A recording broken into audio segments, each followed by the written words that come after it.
बिस्मिल्लाहिर्रहमानिर्रहीम। अस्सलामुअलैकुम।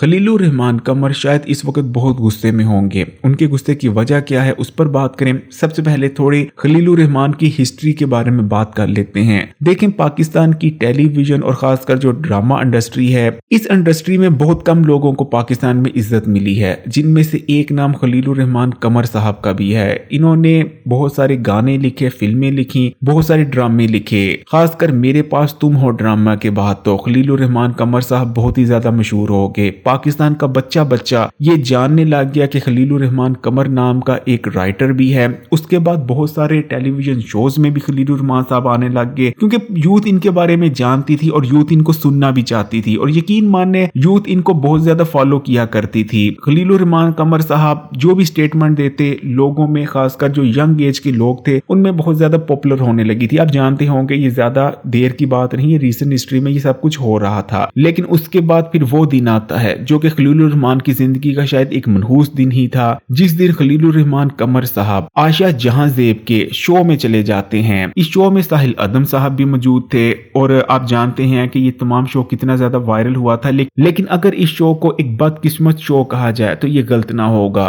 यहाँ से ही ताऊत वाला सारा मामला शुरू होता है। आप जानते ही हैं कि साहिल अदम साहब कहते हैं कि औरतों को तो ताऊत का मतलब ही नहीं पता, इसलिए 95% से ज्यादा औरतें क्योंकि उनको ताऊत का मतलब नहीं पता तो वो जाहिल हैं। अब मैं इस शो को बदनसीब शो क्यों कह रहा हूँ, क्योंकि इस शो के बाद ही आशा जहां ज़ेब जो कि इस शो की होस्ट थी, उनको उनके शोहर से बुरी तरह से मार पड़ती है और अच्छी पटाई होती है आशा जहां ज़ेब की। और आप जानती हैं कि सोशल मीडिया पर पिटी हुई आशा जहां ज़ेब की तस्वीरें वायरल होती हैं। इसी तरह इस शो के बाद साहिल अदम जो कि इस शो से पहले बहुत ज्यादा रेपुटेशन बना चुके थे, उनकी रेपुटेशन एक तरह से डिस्ट्रॉय हो जाती है, क्योंकि लोग जान जाते हैं कि साहिल अदम जैसा नजर आ रहा है वैसा नहीं, ये चीजों को मैनिपुलेट करता है। खलीलुर रहमान कमर साहब के भी बुरे दिन शुरू हो जाते हैं, क्योंकि इसी शो के बाद एक न्यूज आती है कि खलीलुर रहमान कमर को किडनैप कर लिया गया था। खलीलुर रहमान कमर साहब इस तमाम मामले पर प्रेस कॉन्फ्रेंस भी करते हैं, लेकिन उसके कुछ दिन बाद एक वीडियो लीक हो जाती है जिसमें आमना अरूज नाम की लड़की के साथ खलीलुर रहमान कमर साहब हल्ला गुल्ला करते नजर आ रहे हैं। यानी एक नाजेबा वीडियो थी जिसको आप नंगी फाहिश गंदी वीडियो कह सकते हैं। अब इस वीडियो के मंजर-ए-आम पर आने के बाद खलीलुर रहमान कमर साहब एक बार फिर से प्रेस कॉन्फ्रेंस करते हैं, और उनका कहना था कि जी उन्हें तो किडनैप किया गया था, और तमाम ये जो चीजें हैं, ये जो वीडियो बनाई गई है, ये गन पॉइंट पर बनाई गई है। खलीलुर रहमान का कहना था कि वो तो आमना के घर उसको स्क्रिप्ट सुनाने गए थे, लेकिन उसके बाद आमना ने उन्हें किडनैप कर लिया, और आमना के साथियों ने गन पॉइंट पर रखकर खलीलुर रहमान साहब से ये तमाम गंदा काम करवाया था। लेकिन पाकिस्तान में शायद बहुत ही कम लोग होंगे, यानी कि ना होने के बराबर ही होंगे, जो कि खलीलुर रहमान की इस बात पर यकीन करते होंगे, क्योंकि वीडियो में आप देख सकते हैं खलीलुर रहमान साहब सूटे भी मार रहे हैं, बातें भी कर रहे हैं, और तमाम एंजॉयएबल माहौल है। और ये तमाम